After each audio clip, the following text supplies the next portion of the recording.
Trapped in a building with no way out, one man faces a relentless zombie horde, battling for survival as the walls close in. Will he make it out alive, or will the undead claim him first? Today, I'll recap a 2020 horror action film, Alive. So, keep your eyes wide open and stay safe. Which movie should I recap next? Comment below, like, and subscribe. The movie starts. Oh Jun-woo wakes up, thinking it's just another normal day, but something feels off. His parents left early, leaving him some money for food, but the apartment is eerily quiet. Being a gamer, he hops online to chat with his friends, until he hears something strange. A terrifying news report flashes across the screen. A deadly virus is spreading fast, turning people into mindless, flesh-hungry monsters. Jun-woo rushes to his balcony, and what he sees makes his stomach drop. The city is in chaos. People are screaming, running for their lives as infected roam the streets, attacking anyone they see. Cars crash, sirens wail, and the world outside his window turns into a nightmare. His heart pounds as he spots a little girl crying for her mother. When they finally reunite, relief turns into horror. The girl lunges at her own mother, sinking her teeth into her flesh. And this is just the beginning. Back inside, Oh Jun-woo hears strange noises in the hallway. His gut tells him not to check, but curiosity wins. He cracks open the door,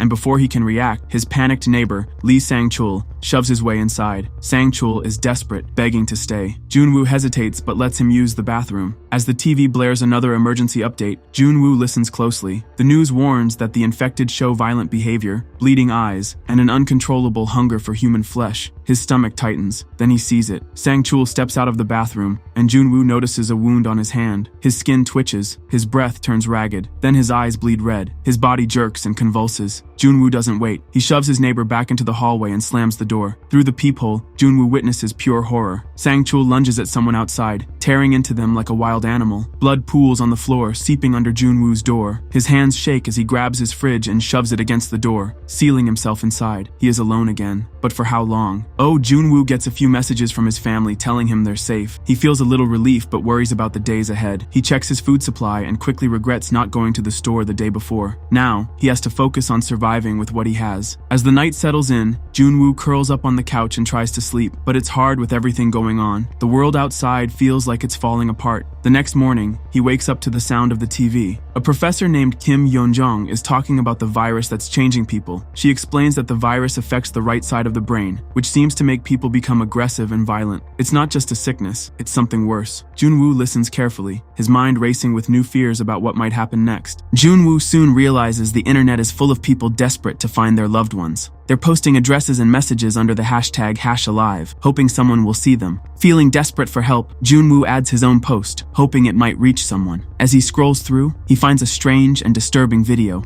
It's a young man hanging off the side of a tall building, holding his phone on a selfie stick, trying to get a signal. The guy is super excited when he finally gets a signal but loses it just as quickly. He stretches farther, standing on tiptoes to get a better reach, and then he slips, falling from the building. Jun-woo watches in shock, realizing how dangerous things have gotten. Jun-woo decides to send out his drone to get a quick look at the chaos happening in the buildings around him. He sees glimpses of the terror, but then his phone dies. His heart sinks as he realizes he also lost connection to his video game service. He's all alone. He tries to sleep, but the noise outside wakes him up. From his deck, Jun-woo watches in horror as a policewoman, Oh Ha-yeon, is attacked by fellow officers turned into zombies. His heart races as he shouts out to her, hoping to help, but it's too late. The zombies overpower her. In a panic, Jun-woo tries to scare the zombies off by yelling at them from far away, but his plan backfires. The zombies don't run, they notice him, and one of them starts moving toward his apartment. Before he knows it, the zombie shoves its way past the refrigerator and into his home. In a mad rush, Jun-woo leaps over the railing of his lanai and hangs on, trying to escape, but the zombie isn't far behind. It charges at him, but it slips and falls several stories down to the ground. Jun-woo is shaken but unharmed. However, when he returns to his apartment, he finds that his little stash of food is gone. All that's left is a bloody mess on the floor. After 2 days of being completely alone, Jun-woo decides to record a video for his subscribers. He shares his survival story, amazed that he's still alive. By day 7, Jun-woo has run out of food and starts sneaking drinks from his dad's liquor cabinet, trying to numb the fear. Meanwhile, the TV news reports more about the virus. They explain that the virus only spreads through blood contact. Avoiding bites and cuts is the best way to stay safe. The infected have gained incredible strength and sharp senses, but what's even scarier is that many still act like they did before they turned. They can open doors, windows, and even do their old jobs. Junwoo sits down to eat his last bowl of ramen soup, realizing how much things have changed. As he finishes, he accidentally knocks over his water bottle. He rushes to clean it up, but then he finds something worse. There's no running water in his apartment anymore. Everything is falling apart. By day 10, Junwoo is feeling frustrated. The TV keeps telling survivors to just stay at home and wait it out, but he's not sure how much longer he can do that. He refuses to sit around and end up like the infected. He remembers how his mom used to listen to internet radio shows for news and entertainment. Feeling hopeful, Junwoo tries to tune in on his phone, but there's a problem. He can't find any wired earphones to use as an antenna. All his earphones are wireless, and without the right ones, he can't get the signal.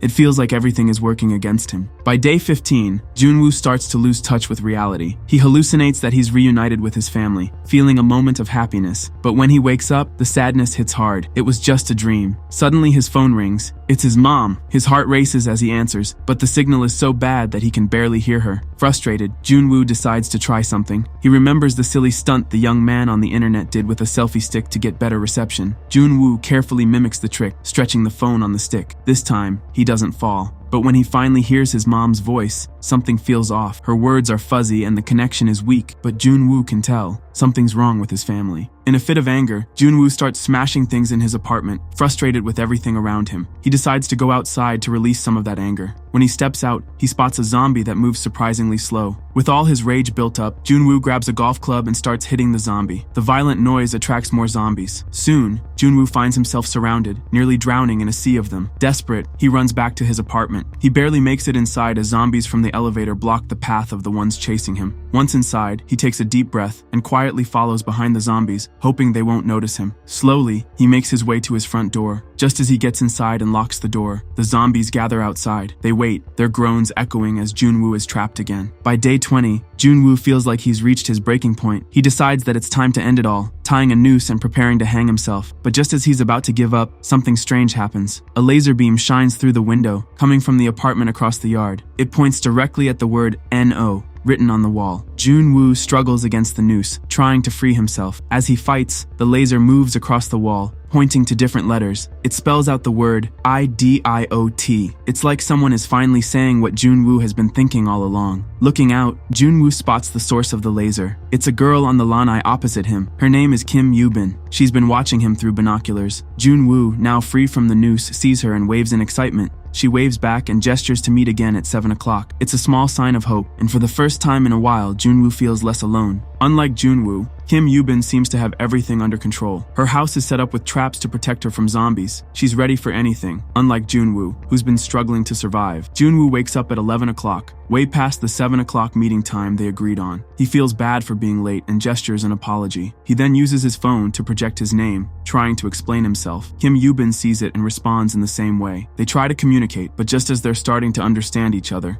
Kim Yoo-bin hears a noise. She quickly moves to find the source. They agree to meet again at 7 o'clock, hoping for a better chance to talk. As Kim Yoo-bin checks her traps, she finds one has caught a zombie that wandered into her house. Without hesitation, she grabs an axe and chops off its head. It's clear she's been through this kind of thing before. The next morning, at the time they had agreed on, Kim Yoo-bin tries to send food to Junwoo because she sees that he's hungry. She ties a rope to a baseball and throws it over, hoping it will land inside his apartment, but the ball misses and lands in the street. Not giving up, Junwoo uses his drone to deliver a rope to Yoo-bin. With the rope bridge, she passes him a container of snacks and a bottle of water, telling him not to eat too quickly. Just as things are going well, an infected firefighter pulls on the first cable. This causes Yoo-bin's table to fly across her apartment, knocking her out and getting stuck in the balcony railing. The zombie begins to climb the rope toward her. Junwoo quickly uses his drone to distract the zombie, even though it means sacrificing the drone. The zombie is lured away, but Yoo-bin wakes up just in time to cut off the zombie's hand as it reaches for her. The zombie falls, finally defeated. Feeling relieved, Junwoo sends her a message on his phone, flashing the words, "Stay strong." It's a small but hopeful sign that they can keep fighting. Seeing how little food and supplies he has left, Junwoo becomes desperate and decides to go farming, meaning he's going to search for anything useful. He leaves his apartment and finds the key to his neighbor's door on a dead body. Inside the neighbor's unit,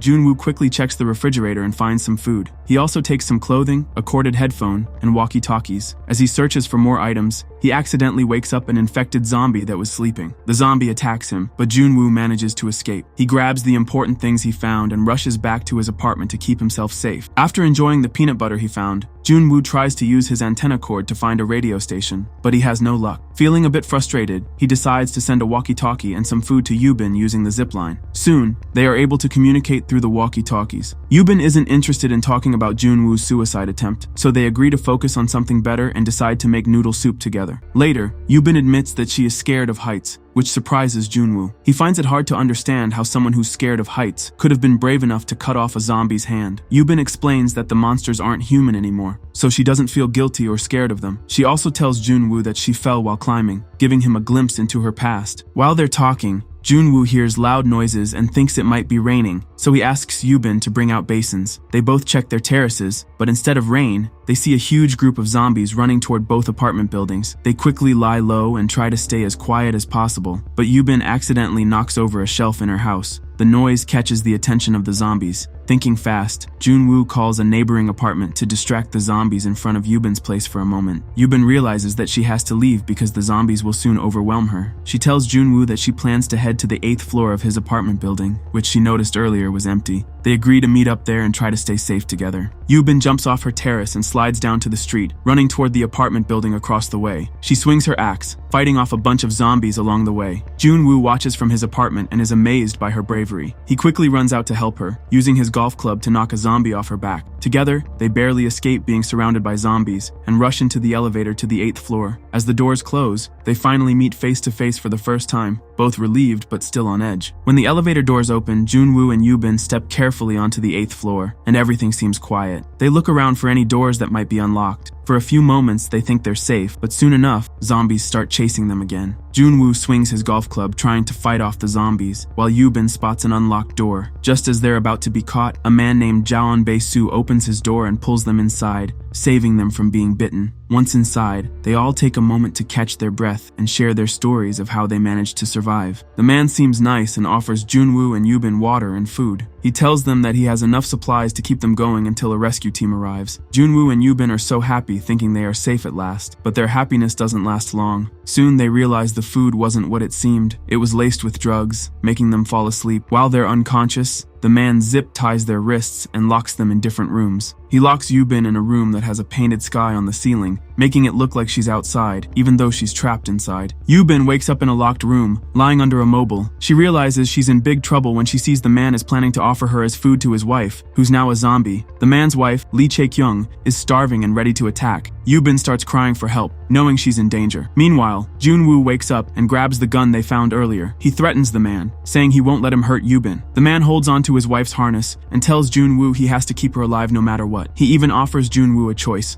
Let Yubin go, and Junwoo can survive. But Junwoo refuses and threatens to shoot him. The man, desperate, releases the tether holding his wife back. Junwoo tries to jump for the tether, but it slips away under the door. Just then, they hear the sounds of an attack, and then everything goes quiet. The older man opens the door to check on his wife. In a quick move, Yubin saves herself by pulling a cloth over the zombie wife's head. The man gives in, and his wife attacks him. Yubin takes the chance and shoots them both, ending the danger. The loud sound of gunfire brings more zombies toward them. Feeling like the end is near, Junwoo and Yubin decide they would rather end it themselves than become zombies. They get ready to pull the trigger, but just before Junwoo can shoot, they hear the sound of rescue helicopters overhead. Suddenly, their hope is back, and they both fight hard to reach the roof of the apartment building. They use a pushcart to clear a path through the growing crowd of zombies. Junwoo then uses a bicycle to block the zombies in the stairwell, while Yubin makes her way to the roof. After a tough fight, Junwoo manages to push the zombies back far enough to give himself enough time to reach Yubin on the roof. When he gets there, though, the helicopters are already gone. Their hopes start to fade again as they realize they might have missed their chance. Junwoo shouts to the sky, "There are survivors here! We are still alive!" But as he yells, the zombies find their way to the rooftop. They push open the door and start getting closer and closer to Junwoo and Yubin. Just as they think they can't escape, the sound of helicopters fills the air. The military has arrived. They shoot at the zombies from the helicopter and help Junwoo and Yubin get aboard. Once inside the helicopter and flying to safety, Junwoo receives a message from his family. It's a note that assures him they are safe. He looks at Yubin, and they both feel grateful to be alive. A news report on the helicopter shows how important social media has been for finding survivors in the city. Junwoo's social media post changes from